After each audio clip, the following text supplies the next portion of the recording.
అందరికీ నమస్కారం అండి. నేను మీ బారిస్టర్ పార్వతీశానండి. 10వ తరగతి ఉపవాచకం చదివిన ప్రతి ఒక్కరికి నేనెవరో బాగా గుర్తుండేవంట. ఏంట్రా పిల్లలు, నా కోసం బాగా ఎదురు చూస్తూ ఉన్నట్టున్నారే. ఇకేమాత్రం ఆలోచించకుండా మొదలెడదాం. ఎపిసోడ్ 13. కొంత దూరం వెళ్లేసరికి ఒక పెద్ద మనిషి చక్కగా క్షవరం చేసుకుని దానిపైన టోపీ పెట్టుకుని 3 గీతలో 4 గీతలో కనబడేటట్టు గంధం పెట్టుకుని నా ఎదురుగుండా వస్తూ ఉన్నాడు. బహుశా ఈయనకి ఇంగ్లీషు వచ్చినట్టుంది అనుకున్నాను. ఆయన్ని ఆపి, మీకు ఇంగ్లీష్ వచ్చా అని అడిగాను. వచ్చు అన్నాడు. అయితే మీది ఏ ఊరు అని అడిగాను. కుంభకోణం అన్నాడు. కుంభకోణం అనేటప్పటికి మటుకు కొంచెం భయం వేసింది.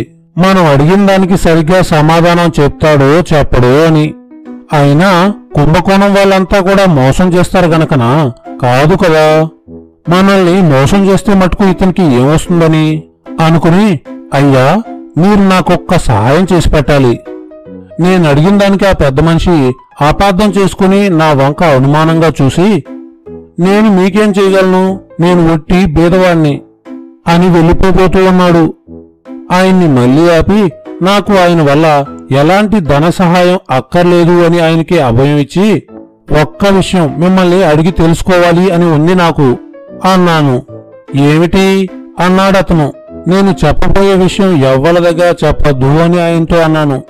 ఆయనందుకు సరే అన్నాడు. నేను లండన్ వెళ్ళాలి అని బయలుదేరాను. ఇంటి దగ్గర మా వాళ్ళెవ్వరికి తెలీదు. టికెట్లు ఎక్కడిస్తారో ఈ సంగతి ఏమైనా మీకు తెలిస్తే చెప్తే సంతోషిస్తాను. ఇంటి దగ్గరే ఈ సంగతి తెలిస్తే వెళ్ళనివ్వరేమో అని భయపడి వచ్చేశాను. ఇక్కడ ఎవ్వరూ తెలీదు నాకు. అందుకని మీకేమైనా తెలిస్తే దయచేసి చెప్పండి అన్నాను. ఓ ఇంతే కదా, దానికి అభ్యంతరం ఏముంది.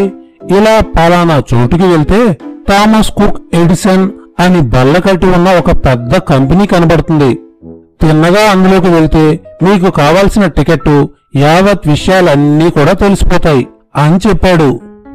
సరే బాగుంది, ఈ మాత్రం తెలిస్తే ఇక లండన్ వెళ్ళామన్నమాటను అని తిన్నగా కంపెనీ దగ్గరికి వెళ్ళాను. ఆ కంపెనీ చూసేసరికి లోపలికి వెళ్ళడానికి భయం వేసింది. అది కాకుండా తీరా లోపలికి వెళ్తే స్టీమర్ ఎక్కడుంది అంటారో ఏమో. ఇక వారం రోజుల దాకా రాదంటారా, లేకపోతే అక్కడి నుండి వెళ్లడం మానేసేయి అని అంటారా? ఇక్కడి నుండి స్టీమర్లు వెళ్లడం లేదు అంటే చచ్చినట్టు ఇంటికి వెళ్లాల్సిందే. ఇంకో వారం 10 రోజులు ఆలస్యం అవుతుంది అంచేత ఇంతలోపల మా వాళ్ళు నా కోసం వెతుక్కొని ఇక్కడికొచ్చి పట్టుకుంటారేమో. అది కాకుండా ఎవ్వల్ని కనుక్కోకుండా ఉజ్జాయింపుని ఏదో కొంత డబ్బు తీసుకొచ్చాను. ఇక్కడ తీరా చాలదంటే ఏం కాని నా గతి. ఇప్పుడు మనకు అప్పిచ్చేవాళ్ళు ఎవరుంటారు అని ఇన్ని విధాలుగా మనసు పోయి లోపలికి వెళ్ళడానికి కొంచెం సంకోచించాను. అయినా ఇంత దూరం వచ్చాక కూడా లోపలికి వెళ్ళడానికి సంకోచిస్తే మనకు ఏం వస్తుంది కనుక ఇక ఏదైతే అది అవుతుంది అని లోపల దండం పెట్టుకుని ఆ కంపెనీ లోపలికి వెళ్ళాను. అక్కడ నాకు ఒక బంట్రొత్తు కనబడి, ఎక్కడికి అని అడిగాడు. లోపలికి అన్నాను. ఎందుకు అని అన్నాడు. ఊరకనే అన్నాను. అయితే వెనక్కి తిరగండి అన్నాడు. వెనక్కి ఎందుకు అని అడిగాను. ముందు పని లేనప్పుడు వెనక్కే వెళ్ళాలి అని అన్నాడు అతను. నాకు ముందు పని ఉంది అన్నాను. ఏం పని అని మళ్లీ అడిగాడు బంట్రొత్తు. ఏమైతే మటుకు నీతోటి చెప్పాలా అని అన్నాను నేను. చెప్పాలి అన్నాడు. ఎందుకు అని ప్రశ్నించాను. అనేటప్పటికీ వాడికి కోపం వచ్చి ఒక్క మాటు కల్లెర్ర చేసి, నిన్ను లోపలికి వెళ్ళనివ్వడానికి అని చెప్పి చాలా గట్టిగా అన్నాడు. నువ్వు వెళ్ళనిచ్చేదేంటి అని అన్నాను. నేను వెళ్ళనిస్తే మీరు లోపలికి వెళ్ళేది అని తిరిగి గట్టిగా అన్నాడు. నేను వెళ్తాను అని గట్టిగా చెప్పాను. ఏది వెళ్ళు చూద్దాము అన్నాడు. నాకిష్టమైనప్పుడు నేను వెళ్తాను, నీ ఆజ్ఞ ఏంటి అన్నాను నేను. ఒక్క నిమిషం వాడు నాతో మాట్లాడలేక ఊరుకున్నాడు. నేనేదో ఆలోచిస్తున్న వాడిలాగా గోడలకేసి గోడ మెట్లుకేసి నా జోబులో చేతులు పెట్టుకుంటూ చూస్తూ ఉన్నాను. కాని లోపల మటుకు భయంగానే ఉంది. తీరా సాహసిచ్చి ముందుకు అడుగు వేస్తే వాడు రెక్క పట్టుకుని వెనక్కి లాక్కెళ్తాడేమో. తీరా ఇంగ్లాండ్ వెళ్లేటప్పుడు పరాభవం జరగడం బాగుండదు కదా. సరే అయినా ఏం చేస్తాడో అని ఒక్క అడుగు ముందుకు వేశాను. వెనక నుండి తుపాకీ పేల్చినట్టు అగు అన్నాడు. వెనక్కి తిరిగి వాడి వంక చూసి ఏ అలా ఉలిక్కి పడ్డావు అన్నాను. ఇక వాడు కోపానికి పోయి తిన్నగా నా దగ్గరికి వచ్చి నా భుజం మీద చెయ్యి వేసి ఇక నీ పెంకి వేషాలన్నీ కట్టిపెట్టి మర్యాదగా బయటికి వెళ్ళు అన్నాడు. వాడు భుజం మీద చెయ్యి వేసేసరికి నాకు కోపం వచ్చింది. భుజం మీద చెయ్యి తీసివేసేసి నువ్వు బంట్రోతువి అన్న సంగతి మర్చిపోయినట్టున్నావు. ఇందాకటి నుండి పోనివ్వమని మర్యాదగా ఊరుకున్నాను. నీ బోటి వాళ్ళను 1,00,000 మందిని చూశాను. ఇంకా అలాగే నువ్వు పెంకితనం చేశావంటే నీ మీద రిపోర్ట్ ఇవ్వాల్సి వస్తుంది. తీరా ఉద్యోగం పోతే అప్పుడు విచారించినా ఏమీ లాభం ఉండదు. కాబట్టి జాగ్రత్త అని మళ్లీ ముందుకు నడవపోయాను. వాడు ఇంకా ఏమీ సమాధానం చెప్పకుండా తిన్నగా నా చెయ్యి పట్టుకుని వీధిలోకి లాక్కు వెళ్లి అక్కడ నన్ను దిగబెట్టి నీ దిక్కున్న చోట చెప్పుకో అన్నాడు. ఆలోచిస్తే దిక్కే ఉన్నట్టు కనబడలేదు. తీరా ఈ బంట్రోత్ మొండవాడితో గొడవ పెట్టుకుంటే అసలుకే మోసం వస్తుందేమో అని భయం వేసింది. ఇక్కడ వీడితో స్నేహం చేసుకుంటే గాని లాభం లేదు అని తోచింది. అందుకని నెమ్మదిగా వాడి దగ్గరికి వెళ్లి ఓ ₹1 వాడి చేతిలో పెట్టి నేను లండన్ వెళ్ళవలసిన మాట నిజమే, టికెట్ కోసమని వచ్చాను. లేకపోతే నాకు ఇక్కడ ఏం పని గనక, కావాలంటే చూడు ఇదిగో సొమ్ము అని జోబులో ఉన్న డబ్బు కాస్త తీసి వాడికి చూపెట్టాను. వాడు అప్పుడు నా మాట నమ్మి జరిగిన పొరపాటుకి నన్ను క్షమించండి అని నన్ను లోపలికి పంపించాడు. తిన్నగా లోపలికి వెళ్ళాను. ఆ గది నిండా గోడల నిండా పెద్ద పెద్ద స్టీమర్ల ఫోటోగ్రాఫ్లు, చాలా మ్యాప్లు ఉన్నాయి. అక్కడ ఒక దొరమండవాడు కూర్చుని ఉన్నాడు. తిన్నగా ఆయన దగ్గరికి వెళ్లి అయ్యా నేను లండన్ వెళ్ళాలి. స్టీమరు ఎప్పుడు వెళ్తుంది?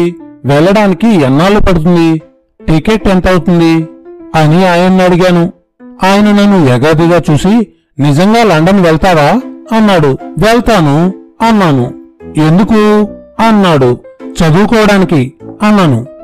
ఏం చదువుతావేంటి? ఈ పరీక్ష వీడికెందుకు అనిపించింది నాకు.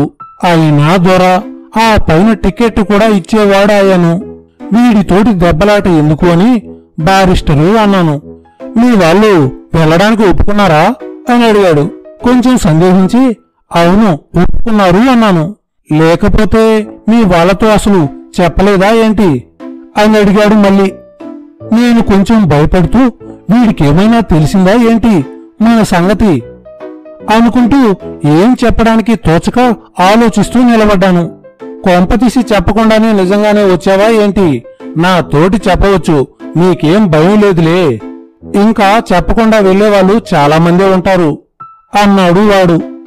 ఆ మాట అనేసరికి కొంచెం ధైర్యం తెచ్చుకొని అవును చెప్తే మా వాళ్ళు వెళ్ళనివ్వరేమో అని చెప్పకుండా వచ్చాను అన్నాను. అయితే కోపం వచ్చి మీ వాళ్ళు నీకు డబ్బు పంపించరేమో, ఆ సంగతి కాస్త ఆలోచించావా అని అడిగాడు. పర్వాలేదు పంపిస్తారు అని అన్నాను నేను. పంపించకపోతే చాలా చిక్కుపడవలసి వస్తుంది సుమా, ఆలోచించుకో అన్నాడు తిరిగి వాడు. అంతా ఆలోచించుకున్నానులేండి, తప్పకుండా పంపిస్తారు అనే ధైర్యం ఉంది, అందుకనే ఇంట్లో చెప్పకుండా వచ్చా. ఇవాళ బయలుదేరే స్టీమర్ ఏమైనా ఉందా అని అడిగాను. 1 వారం రోజుల వరకు లండన్ వరకు వెళ్లే స్టీమరు ఏదీ లేదు. కానీ రేపొక ఫ్రెంచ్ స్టీమరు మార్సెల్స్ వరకు వెళ్తుంది. అక్కడి నుండి రైలు మీద వెళ్ళవచ్చు. అలా అయితే మీకు చౌకగానే ఉంటుంది, త్వరగానే వెళ్ళవచ్చు. అలా వెళ్ళడానికి మీకేమైనా అభ్యంతరం ఉందా అన్నాడు. నాకు ఎలాంటి అభ్యంతరం లేదు, ఫ్రెంచ్ స్టీమర్కే టికెట్లు ఇప్పించండి అన్నాను నేను. ఏ క్లాసులో వెళ్తావు తిరిగి అడిగాడు వాడు. 3rd క్లాసు సౌఖ్యంగా ఉంటుందా అండి అని అడిగాను. ఓ మోస్తరుగా ఉంటుంది, పర్వాలేదు వెళ్ళొచ్చు అన్నాడు ఆయన. అయితే 3rd క్లాస్ టికెట్ ఇప్పించండి అని అడిగాను. సరే అని టికెట్ నా చేతిలో పెట్టి మార్సెల్స్ లో కూడా మా కంపెనీ ఉంటుంది, అక్కడే కాకుండా చాలా చోట్ల మా కంపెనీ ఉంటుంది. ఎక్కడ ఏ విధమైన సహాయం కావాల్సి వచ్చినప్పటికీ మా కంపెనీకి వెళ్తే మీకు తప్పకుండా సహాయం దొరుకుతుంది. వాళ్ళు మీకు కావలసిన సహాయం చేస్తారు, మీరేమీ భయపడవలసిన అవసరం లేదు అని అభయం ఇచ్చాడు అతను. సరే ఇక మనకేమీ పర్వాలేదు అని అనుకున్నాను. మీ దగ్గర డబ్బు చాలా ఎక్కువ ఉన్నట్టయితే మా చేతికి ఇవ్వాల్సింది, మీ దగ్గర ఉంటే పోవచ్చును. నువ్వు దిగగానే మార్షల్స్ లో మా కంపెనీ వాళ్ళు నీ సొమ్మును నీకు తిరిగి ఇచ్చేస్తారు. నువ్వు ఇంకా సొమ్ము అది పంపమని మీ వాళ్ళకి లేఖ రాసేటట్టయితే మా కంపెనీ వాళ్లకు మీ వాళ్ళ అడ్రస్ తెలియజేయి. నీకు ఉత్తరాలొచ్చినా డబ్బులొచ్చినా నీకు వెంటనే తెలియజేస్తారు అన్నాడు అతడు. సరే సరే, ఈ ఏర్పాటు చాలా బాగుంది అని నా దగ్గరున్న సొమ్మంతా ఆయనకిచ్చాను. ఇక 50 రూపాయలు మటుకు నా దగ్గర పెట్టుకోమని, మిగతా సొమ్ముకు ఓ చెక్కు, ఈ 50 రూపాయలు నా చేతికిచ్చి మార్షల్స్ లో వాళ్ళ కంపెనీ విలాసం అన్న అచ్చుతో కూడిన ఒక చీటీ నా చేతికిచ్చి రేపు మధ్యాహ్నం 3 గంటలకి ఇక్కడికి వచ్చినట్లయితే మిమ్మల్ని స్టీమర్ దగ్గరికి పంపిస్తాను అని నాతో చెప్పాడు. ఇక ఆ తర్వాత ఏమైంది? నా స్టీమర్ ప్రయాణం ప్రశాంతంగా సాగిందా లేదా? అందులో నేను పడ్డ కష్టాలేంటి? మార్షల్స్ లో దిగ్గానే ఈ కంపెనీ వాళ్ళు నేనిచ్చిన చెక్కుకి నా డబ్బు నాకు తిరిగి ఇచ్చారా లేదా? తర్వాత ఏమైంది అనేది మనం తర్వాత ఎపిసోడ్లో తెలుసుకున్నాం.